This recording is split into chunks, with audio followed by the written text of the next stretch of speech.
nous avons l'Esprit de Dieu. On comprend? Nous pouvons faire semblant, mais ces choses-là, c'est sans. Il y a une communication. C'est les ondes, hein? C'est les ondes. C'est que tu dégages. C'est qu'on dit, il y a des gens qui ont de l'énergie noire qui peut déstabiliser. Il y a des gens qui ont la dimension attractive qui attire, qui donne envie. C'est ce que nous sommes enfants de Dieu. C'est pourquoi la Bible dit, quand dans l'église primitive, Dieu faisait grâce à ceux qui étaient là. Parce qu'ils étaient estimés de tout le monde. Ils étaient agréés de tout le monde. Donc les gens cherchaient à devenir comme eux. Et c'est pourquoi tous les jours, Dieu ramenait les âmes qui étaient sauvées. C'est un environnement, comme nous disons, un sanctuaire, un lieu de conseil, un lieu de paix, de rafraîchissement. Les gens aiment rester là. Les gens aiment entendre ces choses. Les gens aiment vivre ensemble parce qu'ils ont compris que notre vie est là. Amen. Il y a beaucoup de choses que nous devons comprendre et nous devons voir. C'est pourquoi Jésus dit, rachetez le temps, car les jours sont mauvais. Nous devons racheter le temps par nos attitudes. Nous ne devons pas commencer à... Que ce soit toi, dans la famille et tout ça, ne sois pas une personne qui crée des problèmes. Cherche toujours la paix, parce que nous sommes des artisans de paix. Cherche toujours à concilier. Cherche toujours à montrer que tu es un enfant de Dieu. Parce qu'un enfant de Dieu, ce n'est pas parce que tu le dis. Un enfant de Dieu se fera voir par ta manière de vivre. C'est pourquoi nous parlons des œuvres. Comment tu fonctionnes. Comment tu réagis. C'est comme on dit. Moi, je dis aux gens, à 1000 têtes, 1000 raisonnements. À 1000 chauffeurs, 1000 conduites. Comme on est là, s'il y a une situation qui, boum, chacun va réagir selon sa nature, selon ce qu'il est. Vous comprenez? Mais ici, nous voulons réellement comprendre. Ce n'est pas en fait que nous venons ici, nous quittons la maison. Nous venons ici pour comprendre qu'est-ce que Dieu veut, comment je dois cadrer ma vie, comment je dois fonctionner, comment je dois être. Alors, cela demande le discernement. Tu dois discerner pourquoi je suis chrétien. Qu'est-ce que je bénéficie, comment je dois fonctionner, comment je dois être. Ça change, parce que premier enseignement, Jean-Baptiste qui était venu préparer le chemin, il a prêché seulement la repentance, le changement de mentalité. Et Jésus est venu aussi dire, changez vos mentalités. Et même Paul, quand tu continues, dit quoi? Ne vous conformez pas au siècle présent. Soyez transformés par le renouvellement. Ce qui tue le monde aujourd'hui, c'est juste les mentalités. Et les choses du monde nous appâtent. Nous aimons ça, nous rentrons vite. Et des fois, nous faisons des choses que nous ne savons pas pourquoi nous l'avons fait. Mais nous l'avons fait. Mais alors que nous sommes dans ce temps de la fin, il faut qu'il y ait de retenue. Il faut que chacun puisse commencer à savoir qu'est-ce qu'il faut, qu'est-ce qu'il ne faut pas, comment s'aligner, comment se préparer. Parce que Jésus nous a donné des signes. C'est ce qu'on va lire ici. Pour comprendre. C'est pourquoi quand je parle de discerner, nous devons comprendre. Nous devons discerner le temps, nous devons comprendre à quel temps nous sommes. Vous comprenez? Voilà. Pour ce que je disais, donc voilà, le fruit de l'esprit, le fruit de la lumière. Et lorsque nous parlons du fruit, nous voulons tout simplement dire que c'est les œuvres de la lumière. C'est la bonté, la justice, la vérité, sont là les choses qui nous concernent. Par là, nous comprenons que briller et briller selon Dieu, que lorsque nous mettons en pratique et fonctionnons selon son commandement, et son commandement est sa parole. Quand Dieu nous dit d'aimer Dieu avant toute chose, d'aimer son prochain comme soi-même, il dit il n'y a pas plus que l'autre. Toute la loi est accomplie dans ça. Tout ce que tu veux qu'on fasse pour toi, fais-le d'abord pour les autres. Aimer Dieu en premier, bâtis ta relation avec Dieu, et après ton semblable. Et quand il dit aimer ton prochain, il y a une personne qui lui a posé la question, c'est qui mon prochain? Jésus lui a donné l'histoire que les gens parlent des bons samaritains. Il dit il y a une personne qui a été dépouillée, on l'a tabassé, mourant, agonie, par terre. Les hommes de Dieu ont dit, moi je vais d'abord servir Dieu. L'autre a dit, nous avec eux, on ne se parle pas. Donc je ne peux pas.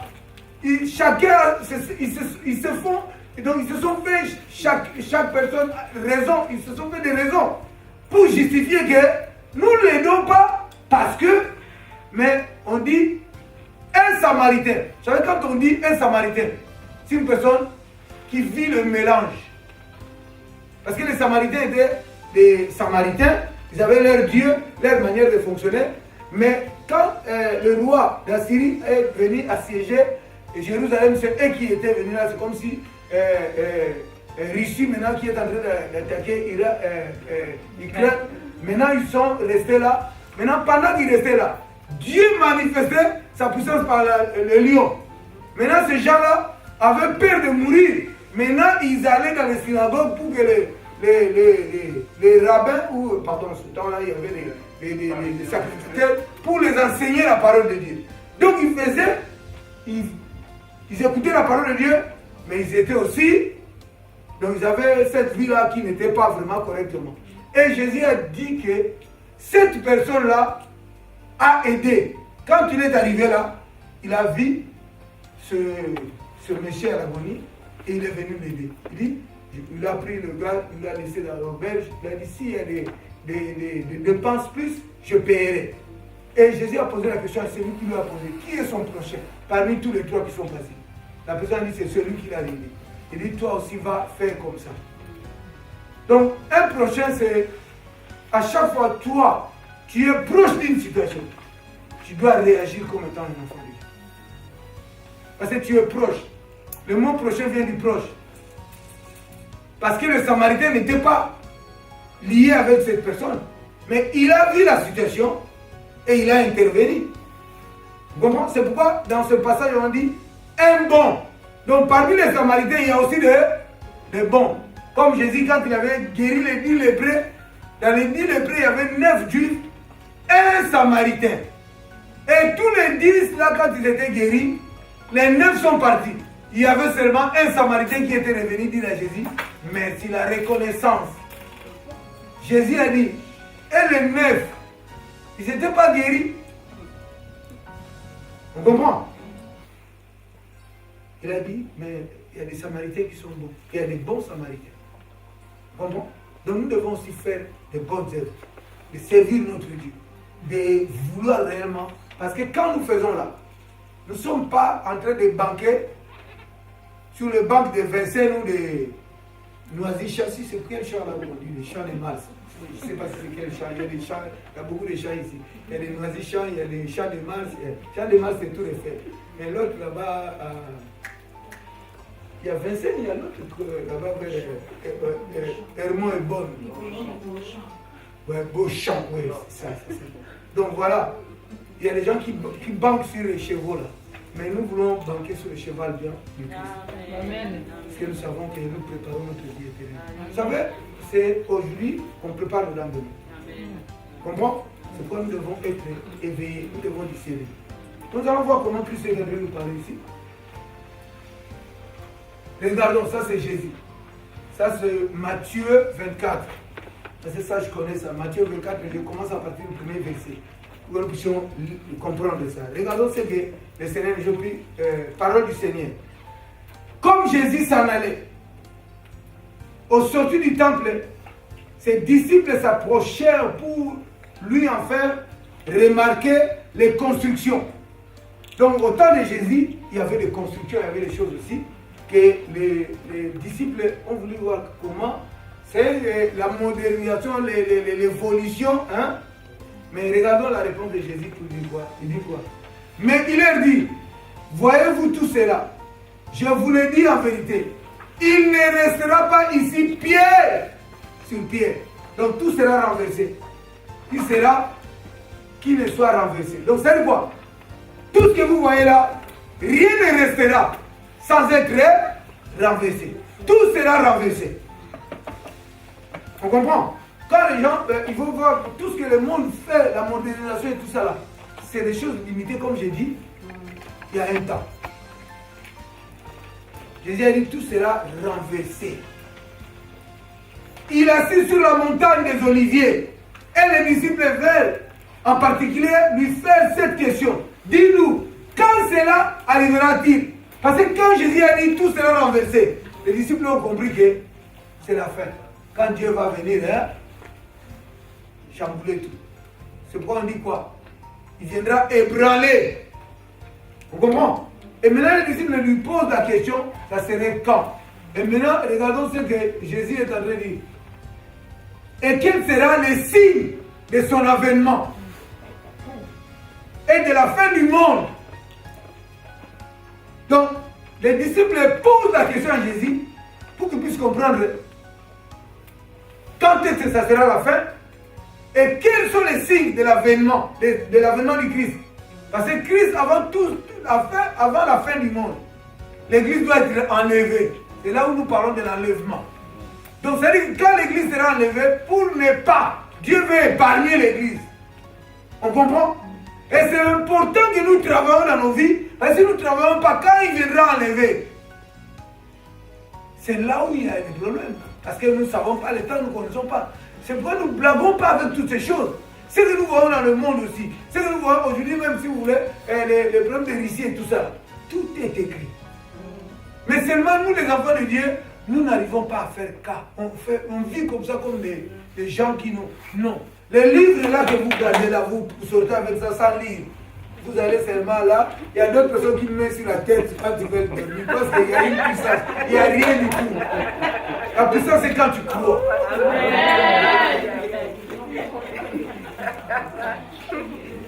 Ça, c'est vraiment de la banalité. Il prend la Bible, il met l'oreiller, il met comme ça, il dort comme ça, les démons ne peuvent pas venir. C'est la vérité, pasteur.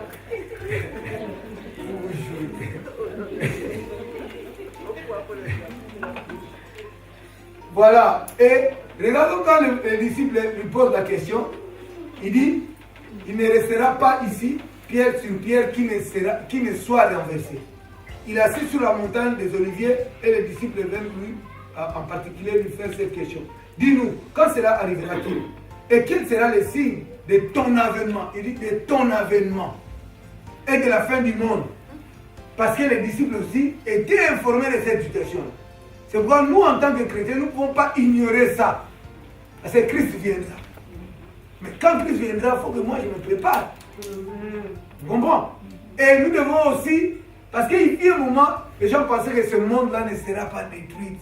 C'est comme si le monde ne sera pas détruit, on vivra éternellement. Non, le monde là est temporel. La preuve année, quand le corona était venu, personne ne pouvait savoir. Donc si le corona pourrait venir, même le problème de Russie a surpris tout le monde.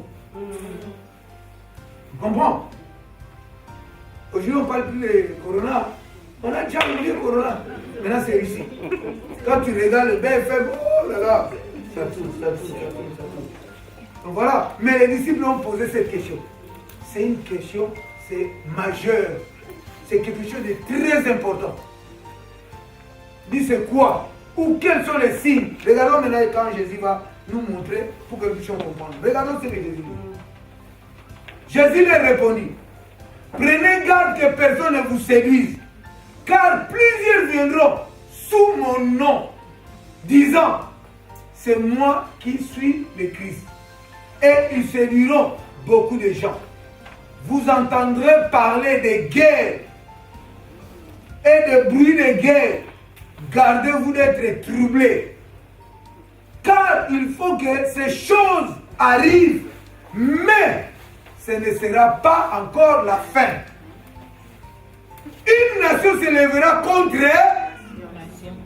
Ricea.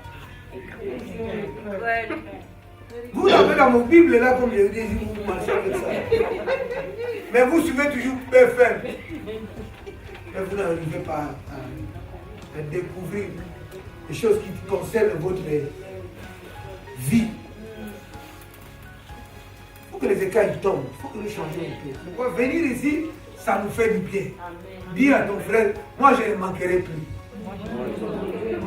Parce que ça me fait du bien. On voit, on dit, une nation se lèvera contre une autre. Et un royaume contre non, un royaume contre un royaume. Et il y aura en divers lieux des famines, c'est ce que nous voyons aujourd'hui. Des famines, des tremblements de terre. Je ne sais pas si vous savez, il y a des tremblements de terre. Donc ça, c'est les signes qui montrent, ce sont des signes, ce n'est pas la fin, mais c'est le commencement. Donc le tremblement de terre, tout cela ne sera que le commencement des douleurs. Alors on vous livrera au tourment et l'on vous fera mourir et vous serez haïs de toutes les nations à cause de mon nom. C'est-à-dire que si on n'est pas encore préparé, l'autre dit non, moi je ne suis pas chrétien. Parce que les gens aiment tellement la vie, on dit non, je ne veux pas mourir, en tout cas je laisse. Parce que nous devons comprendre qu'il y a des choses qui viendront qui seront plus dures. Mais si tu n'es pas coriace, c'est pourquoi les gens doivent connaître ce qu'ils sont. Nous ne sommes pas n'importe quoi. Mais sachez que tout ce que le monde peut planifier, nous sommes dans la main de Dieu. Amen. Tout ce qui est dans le creux de sa main, personne ne peut le. C'est pourquoi avant que tout soit là, quand on nous parle des fléaux là d'Apocalypse, nous ne devons pas avoir peur parce que Dieu va enlever son église. C'est pourquoi il est important que nous puissions arranger nos vies. Réglons ce qu'il y a à régler. Arrangeons nos vies. Fonctionnons correctement. Servons Dieu. Amen. J'ai dit banquer dans la banque de Dieu. Au lieu qu'on soit esclave de faire certaines choses que nous pensons que la réussite, ça c'est pas. Parce que tout passera. Tout passera. Et les signes de temps sont là. C'est vrai que nous ne sommes pas encore à la fin. Mais les prémices. Commence à comprendre ça. Voilà ce qu'il est en train de me dire. Regardons. Alors on vous livrera au tourment et l'on vous fera mourir et vous serez haïs de toutes les nations à cause de mon nom. Alors aussi plusieurs succomberont et ils se trahiront, se haïront les uns les autres. Plusieurs faux prophètes se lèveront et ils séduiront beaucoup de gens. Et parce que l'iniquité se sera accrue, la charité du plus grand nombre se refroidira. Mais celui qui persévérera, vous comprenez? En dépit de tout ça là, mais il y a des gens qui sont là, qui disent moi, je ne vais pas rater aucune chose. Je dois. C'est comme si quand on fait quelque chose, tu as dit non, je veux aussi ma part soit là. Je ne peux pas laisser sans que non, je dois aussi composer. Donc ça, c'est les choses que nous devons comprendre. Donc celui qui persévérera jusqu'à la fin sera sauvé.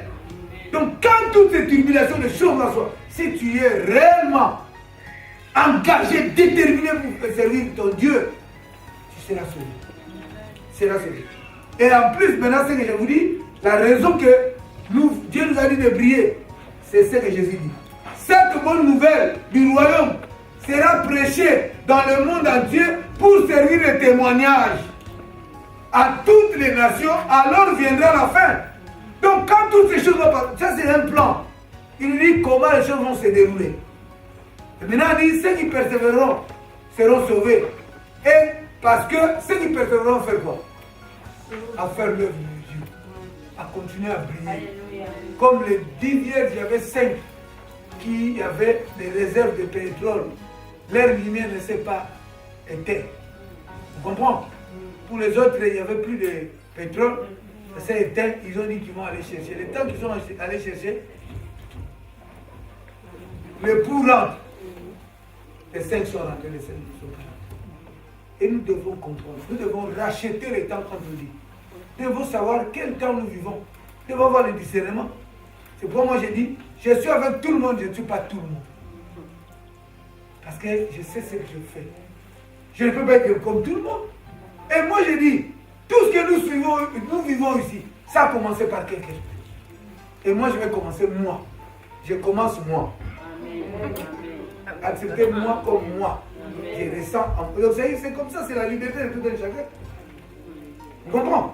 Parce qu'il y a des choses, moi je ressens dans mon esprit, c'est pas ce que les autres ressentent. Sois libre avec ton Dieu. Attache-toi à ton Dieu là. Amen. Que les gens ne viennent pas te déformer. C'est Dieu qui te forme. Amen. Sois formé par Dieu. Amen. Sois battu par Dieu. Amen. Suis Dieu avec ton cœur. Commence à prendre des décisions judicieuses. La vie consiste de choix. Mais pour faire un choix, il faut qu'il y ait deux choses. Il y a la vie du monde et la vie de Dieu. Il y a des gens qui peuvent dire que je suis de Dieu, mais si tu analyses sa vie, il n'y a rien. Or, vivre la vie de Dieu, c'est juste l'obéissance au principe que Dieu a dit. Amen. Mais le principe que Dieu a dit, quand tu obéis, ne pense pas que ce n'est pas facile. On souffre, on paye le prix. On paye le prix parce que Dieu a dit. De la même façon, nous payons le prix pour avoir le salaire. Mais là, c'est devenu normal. Hein? Mais pour Dieu, c'est grave. Ah, Dieu demande beaucoup. Hein? Mais quand le travail demande, même les heures supplémentaires, on trouve ça normal. C'est pourquoi j'ai aimé le témoignage de Yannick qui dit non. Il a analysé. Il dit, au travail, quand on me dit les heures supplémentaires, j'ai dit oui, le premier. Parce que j'ai besoin d'avoir un peu plus. Ça, c'est normal. Il dit, mais maintenant aussi, il faut que quand on me dit à l'église, il faut que je sois là. Amen. Pourquoi? Parce que c'est qu'on dit à César, c'est qu'il est à César, à Dieu. Dieu ne nous interdit pas. Mais seulement Dieu attend que nous puissions lui montrer notre obéissance. Parce que Dieu, on ne l'aime pas, Dieu, on l'obéit. C'est lui qui nous aime. C'est lui qui est venu vers nous. C'est lui qui a le projet pour nous. C'est lui qui fait tout. C'est pourquoi des fois nous voyons comme si Dieu n'est pas là quand nous avons des besoins. Tellement nos besoins nous hantent. Qu'est-ce qu'on dit? C'est comme si Dieu traîne, comme nous sommes temporaires, il prend trop de temps. Et comme nous sommes temporaires et humains, on voit que l'âge avance, bientôt peut-être je vais mourir. Mais pourquoi on nous parle de Sarah et d'Abraham? Parce que ce sont Abraham, c'est le père de la foi.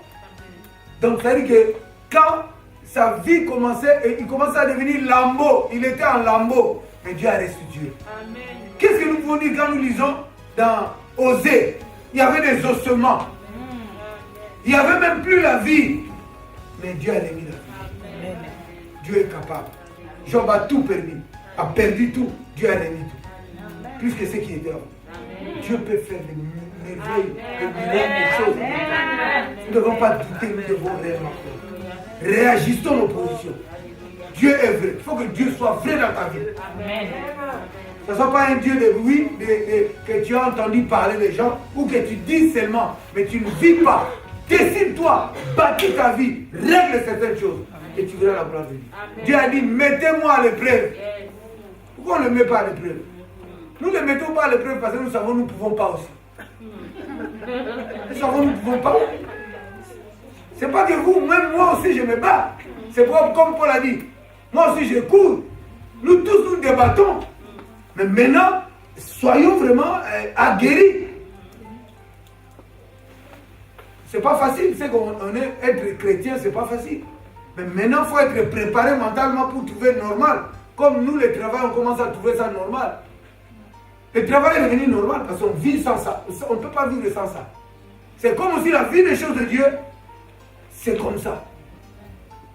C'est comme ça. C'est comme ça que nous devons peut-être comprendre ça. Maintenant, il dit quoi? C'est pourquoi lorsque vous verrez l'abomination de la désolation dont a parlé le prophète Daniel, établi en lieu saint, que celui qui lit fasse attention. Vous comprenez? Et dans ça là, Christ nous envoie en Daniel. Or, Daniel aussi, quand il a prophétisé devant le roi, il a révélé beaucoup de choses. Et ces choses-là sont en train de faire aujourd'hui. Ce sont des choses qui sont en train de se faire aujourd'hui. Parce que quand Jésus a dit, il nous a renvoyé dans Daniel. Parce qu'il dit, quand nous verrons la désolation, quand nous verrons les choses, et vous allez, Daniel a dit beaucoup de choses qui vont dans le... parce que Daniel l'a dit avant, Christ est venu régler seulement pour préciser par rapport à son avènement et à la fin du temps. C'est pourquoi il nous a renvoyé pour aller encore Lire. C'est pourquoi il dit, c'est lui qui lit face à... Attention. Parce qu'il faut que nous puissions prendre ça au sérieux, ces choses. Si nous ne discernons pas, nous ne comprenons pas ce que nous sommes et dans quel temps, comment nous fonctionnons, comment... C'est-à-dire que nous allons commencer à faire être un enfant de Dieu, mais tu ne sais pas. Tu es emporté de tout vent de doctrine. Tu n'es pas fixé. Parce que beaucoup de gens, qu'est-ce qu'ils poursuivent? Des guérisons, des miracles, de la bénédiction, l'évangile de la prospérité. Mais les gens n'arrivent pas à lire. C'est que depuis qu'on a commencé sur les évangiles de la prospérité, tu verras que ta vie a toujours été là. Mais seulement les gens te rendent avec des promesses qui ne se réalisent pas. Tu comprends? Mais c'est la bénédiction de l'Éternel qui enrichit. Amen. Le prophète vient te bénir, vient te donner la parole prophétique parce qu'il sait qu'après tu vas libérer. Et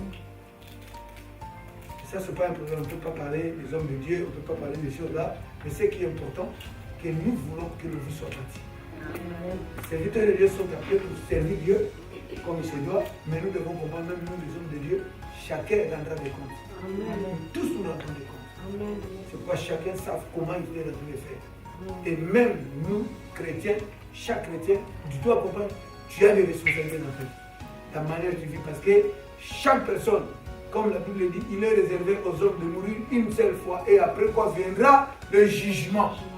Tous nous passerons. Tous nous passerons. Mais c'est important maintenant de commencer à aimer. C'est juste une question de décision. Tu dis non. Assez.